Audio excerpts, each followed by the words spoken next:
एक बार स्वागत है आपका उत्तर प्रदेश बुलेटिन में। मैं हूं आपके साथ इशिता तिवारी। रुक करेंगे इस बार बुलेटिन में झांसी का, जहां रामनवमी जुलूस के दौरान भाजपा के मंडल अध्यक्ष के साथ कथित मारपीट का मामला सामने आया है।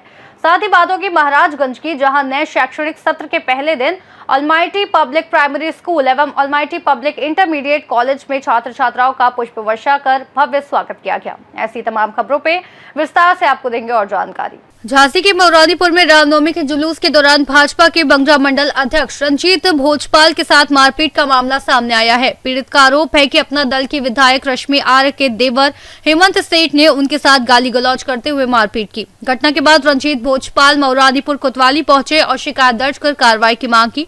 पुलिस ने तेजी दिखाते हुए जिला पंचायत सदस्य हेमंत सेठ के खिलाफ संबंधित धाराओं में मुकदमा दर्ज कर लिया। रामनवमी जैसे धार्मिक आयोजन के दौरान हुई ये घटना राजनीतिक माहौल को गर्म कर गई और सियासी प्रतिक्रियाएं भी सामने आने लगी हैं। क्या नाम है आपका? रंजीत कुमार।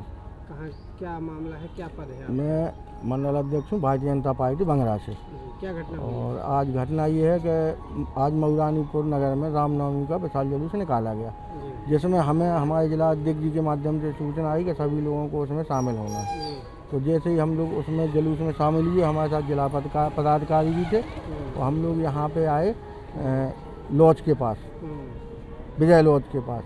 तो वहाँ पे कोई प्रोग्राम चल रहा था, तो हम लोग निकलने के लिए जैसे ही हुए और इतने में हेमंत जी आए और उन्होंने मुझे चांटा मार दिया। कौन है हेमंत? यहाँ के मेला आयोजक समिति के सदस्य हैं और जिला पंचायत सदस्य हैं। रामनवमी के सदस्य हैं? जिला पंचायत सदस्य और राम मेला समिति के सदस्य हैं। अच्छा। और विधायक के क्या है? देवर है?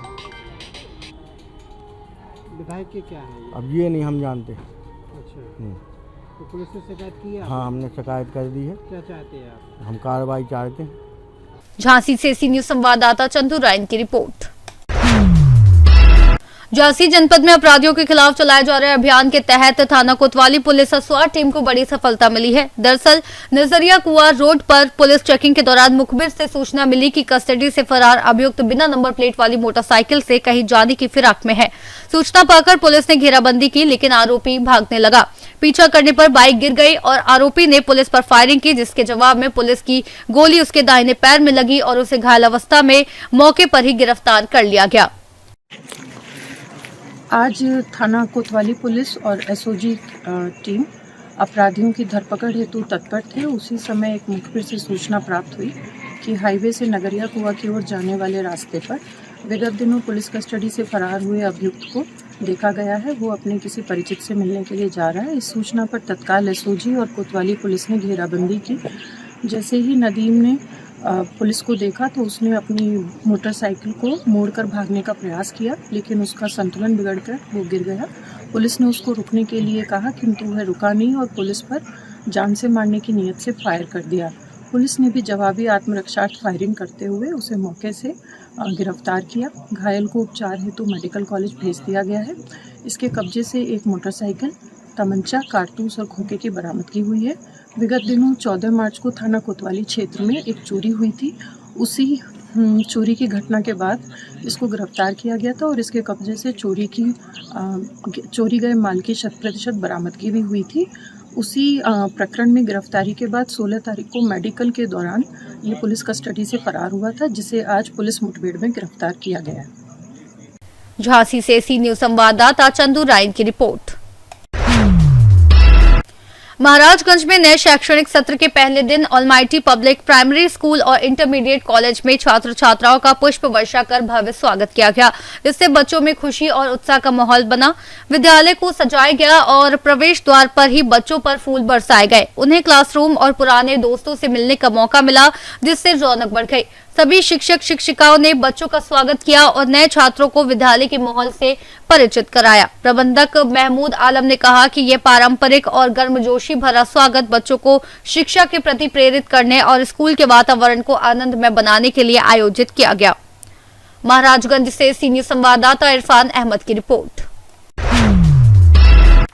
रायबरेली में शिया समुदाय के लोगों ने ईरान की मदद के लिए डोनेशन कैंप आयोजित किया, जिसमें बड़े व बच्चे दोनों अपनी बचत और ईदी का हिस्सा ईरान के लिए भेज रहे हैं। हाल ही में अमेरिका इजराइल के संयुक्त अभियान में ईरान के सुप्रीम लीडर आयतुल्लाह खामेनेई सहित कई लोग मारे गए और आम लोगों के घर भी बमबारी से तबाह हुए। इस स्थिति के मद्देनजर स्थानीय शिया समुदाय ने आर्थिक सहायता जुटाने के लिए ये कैंप लगाया ताकि प्रभावित लोगों की मदद की जा सके। बेटा क्या नाम आपका? यासू हसन। कहाँ पर आपको इस समय? मैं कौमी इमाम बाड़ा हूँ। अच्छा, क्या किया अभी आपने यहाँ पे? अभी मैंने यहाँ पैसे जमा करा। क्यों जमा कर रहे हैं? जो ईरान पे मजलूम जुल्म हो रहा है उनके लिए ये पैसे, जिनका घर टूट जा रहा है उनके लिए ये पैसे जमा कर उनकी हेल्प करने के लिए। जी पैसे आपने इकट्ठा किए थे? जी। कितने पैसे दिए आपने? 3500। कैंप से जमा कर रखे थे? जी। बेटा क्या नाम आपका? नाया ज़ैनब। आप कहाँ पे आई हैं? ईरान के लिए डोनेट कर दे अच्छा, क्या डोनेट कर रही हैं? पैसे। किसके पैसे हैं? आपके खुद के हैं? कैसे आपने पैसे कलेक्शन किया था? कैसे इकट्ठा किया था? गुल्लक से। गुल्लक से थी। और ईद पे जो ईदी मिली थी वो भी रखी थी उसमें? क्या फिर क्या करे उसका? आपने क्या किया उसका? इसको डोनेट कर दे दिया। कितना दिया आपने? 200। कहाँ भेज रहे हैं मालूम है आपको पैसा? कहाँ दे रहे हैं? ईरान। नाम बता दीजिए। मेरा नाम SM अब्बास नकवी है। मैं ये ईरान के ऊपर जो जंग इसराइल और अमेरिका ने ज़बरदस्ती जंग थोपी है और वहाँ पर जो आम पब्लिक और छोटे छोटे बच्चों और school, colleges, universities and hospitals के ऊपर जो हमले हुए हैं और वहाँ जो मजलूम शहीद हुए हैं उनके हेल्प के लिए और उनके याद के लिए और उनके मदद के लिए जो है हम लोगों ने ये सोचा है कि जो भी हम लोगों से मुमकिन हो सकता है हम उन तक जो है ये मदद पहुंचाएंगे इंशाल्लाह। मदद किस प्रकार से आप कर रहे हैं? मदद हम कैश में भी कर रहे हैं और बच्चे ऑर्नामेंट्स भी दे रहे हैं, लोग भी दे रहे हैं, बच्चे भी खासकर ला रहे हैं और बड़ों ने भी अपने घर के बर्तन भी दे रखे हैं। और ये सारी चीज़ें जो हैं इसको हम लोग अपने यहाँ पेश इमाम के थ्रू, जो यहाँ के जुमा जमात के पेश इमाम हैं मौलाना साहब, उनके थ्रू और 2-1 लोग साथ में जाके वहाँ एम्बेसी में हैंडओवर करके बाई हैंड लेके आएंगे उनकी रिसीप्ट। कितने दिन तक चलने वाला है ये काम? अभी ये 4-5 दिन चलेगा। इसमें हर मजहब के लोग अहले सुन्नत हमारे बराबर के शरीक हैं, हिंदू भाई भी शरीक हैं। इसमें कोई ये नहीं है जात पात और मसलक का मसला नहीं है कोई भी। ये इंसानियत के बेस पे हो रहा है, मानवता के बेस पर हम उनको कर रहे हैं कि जो उनके ऊपर जुल्म हुए हैं और जो इस तरह से जो इंटरनेशनल लॉज की खिलाफ वर्जी करके जो बस्तियों पर और हॉस्पिटल्स पे और कॉलेजेस पे और छोटे छोटे 168 बच्चे छोटी छोटी जो 5 साल से लेके और 10 साल के बीच में थी उनको जो है सबसे पहले हमले में मार दिया गया। ये सब उनके लिए सिर्फ किया जा रहा है। नहीं पहुंच पा रहे हैं, वो किस तरह मदद कर सकते हैं? उनके लिए हमने कोशिश ये की है कि उनको एक बार कोड दे रहे हैं और उस बार कोड से वो पेमेंट करेंगे और इंशाल्लाह उसको हम कैश निकलवा के जमा करवाएंगे। बारकोड किसका है? बारकोड हमारे हैं साथी हैं जिशान साहब, आपकी कमेटी का? हमारे कमेटी के। क्या नाम है आपका? राहिल नकवी। राहिल साहब, आप लोग के यहाँ पर एक मजमा लगा हुआ, एक मजलिस हो रही है, किस संदर्भ में मजलिस हो रही है, क्या हो रहा है, क्या कर रहा है? देखिए, ये आज इत्तेफाक से हम लोगों के हम लोग हुसैनिया कल्बे अब्बास गुलाब रोड पे मौजूद हैं। हम लोग यहाँ पे एक मजलिस, एक जलसे का टाइप का इनेकाद किया गया है जिसमें हमारी बिरादरी और अहले शिया के अलावा अहले सुन्नी हिंदू सब के लिए आह्वान है कि वो यहाँ पर आके ईरान पे मजलूम, जैसा कि हम लोग जानते हैं कि सबसे पहले अमेरिका इजराइल ने अपने तरफ से हमला करके इनके ऊपर इतना नुकसान पहुँचाए, बाद में भले उन लोगों ने भी उसके जवाब के तौर पे अपने उसकी कार्रवाई की। तो जिस तरह से वहाँ पे हो गया है, छोटे छोटे बच्चे 150 बच्चे एक साथ उड़ा दिए गए, तो उन लोगों के लिए हम लोग अपना यहाँ से उनकी जो मदद कर सकते हैं वो कर रहे हैं। तो उसके लिए हम लोगों ने यहाँ पे एक डोनेशन कैंप रखा जिसमें हम लोग यहाँ से कैश और गुड्स, जहाँ की तांबा पीतल आपके घर में जो ख़राब चीज़ें पड़ी हों जो बिक सकती हों किराए पर आपकी, उसका हमको जो भी कलेक्शन हो जाएगा। और कुछ लोगों ने अपना ज्वेलरी, बच्चों ने अपने गुल्लक से पॉकेट मनी के पैसे ईद में जो पाए थे अपनी ईदी यहाँ पर डोनेट किया है। ये सारा कलेक्शन होने के बाद हम लोग इसको अपने जो हमारी यहाँ पे हमारी बिरादरी से सदर हैं, सेक्रेटरी हैं, ये लोग इसको लेके और एम्बेसी के थ्रू दिल्ली जाएंगे, वहाँ पर उनको देंगे। उसके बाद एम्बेसी के थ्रू ये आगे वहाँ प्रोसेस जैसा उनका दिल्ली से आगे जाने का होगा, वो लोग अपना इस प्रोसेस को पूरा करेंगे। ईरान एम्बेसी के थ्रू जाएगा, एम्बेसी में ही यहाँ से जाएगा, पर एम्बेसी के थ्रू वो लोग अपने अपने प्रोसेस से जैसा आगे भेज पाएंगे वैसा भेजेंगे। तो क्या मुस्लिम समाज के लिए भी है या अन्य लोगों की कोई? नहीं, यहाँ पे हमारे क्या इसमें देखिए, ये इमाम हुसैन हम लोगों के जो इमाम थे, उनका ये है कि हमारे क्या हिंदू, मुसलमान, सिख, ईसाई किसी भी धर्म का मस्जिद में आने में रिस्ट्रिक्शंस है कि वहाँ पे मुसलमान होना चाहिए, वो आदमी नमाज पढ़ने के लिए पहले मुसलमान होना चाहिए, मगर इमाम बाड़े में आने के लिए कोई इस तरह का वो नहीं होता। तो इसी तरह से क्या आप लोग अपील कर रहे हैं कि और लोग मदद करें तो कैसे करेंगे? बिल्कुल, वो लोग भी हम लोग मदद कर सकते हैं। इसमें हम लोग एक अपना इस पे ईरान की तरफ से, एम्बेसी की तरफ से भी QR कोड आया हुआ है, वो न्यूज़ पे भी फ्लैश हो रहा है और कई न्यूज़ चैनल्स वाले उसको दिखा रहे हैं। उन न्यूज़ से भी डायरेक्ट भी डाल सकते हैं, और वरना हम लोगों से भी संपर्क करके यहाँ के जनरल सेक्रेटरी से मिलके अपना QR कोड पे भी दे सकते हैं। कैश अगर उनके पास हो तो कैश दे के अपनी रसीद ले सकते हैं। इस तरह से वो अपना सारा कलेक्शन। ये प्रोग्राम तो हम लोगों ने आज के लिए हेल्प किया था, मगर अभी लग रहा है कि कुछ लोगों को जैसे हो रहा है, वो कह रहे हैं अभी एंड ऑफ मंथ है तो अभी हम लोग आ जाएगा। तो अगर ऐसा किसी का होगा तो उनके लिए कुछ आगे किया जाएगा। हम लोग चाहते हैं कि जल्द से जल्द, अभी जैसे हालात वहाँ पर उन लोगों को ज़रूरत है तो दवाइयाँ हैं, कपड़े हैं, सामान है, कुछ भी जो भी हम लोग एम्बेसी के थ्रू भिजवा सकते हैं उसको भिजवा दें। जैसे ईरान ने भी एक मैसेज लिख करके मिसाइल भी लॉन्च की थी, थैंक यू इंडिया। जी, आपने देखा होगा। बिल्कुल, थैंक यू इंडिया उसने लिख के भेजा था, क्योंकि उनको भी ये हर जगह का पता चला कि यहाँ से हमारे कहाँ पे हमारे फेवर में प्रोटेस्ट हुए हैं, कहाँ पे हमारे खिलाफ हुए हैं। तो चूँकि ईरान से हमेशा भारत के संबंध अच्छे रहे और उसकी वजह से ही इन्होंने यहाँ पे सबसे पहले इंडिया के लिए 2 जहाज तेल रिलीज़ किया जो पहुँचा है। उसके बाद आगे के लिए भी तेल और गैस के लिए उन्होंने वादा किया है कि हम करेंगे, क्योंकि ये हमारा अपना पुराना मित्र देश था।